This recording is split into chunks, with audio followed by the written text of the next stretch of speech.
Sejumlah petugas Dinas Perhubungan dan Satlantas Polrestabes Makassar mulai menata kembali jalur di Jalan Penghibur, Haji Bau, Jalan Lamadukeleng, dan Jalan Sumba Opu. Penataan jalur lalu lintas ini sekaligus sosialisasi pengembalian jalur di Jalan Penghibur dan sekitarnya agar diketahui pengguna jalan.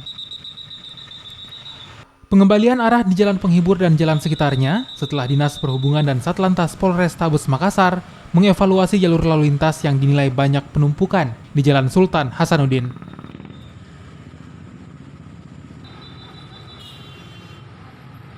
Serta ada beberapa juga ini dari masyarakat, keluhan masyarakat, karena dianggap bahwa jalur yang kemarin, di mana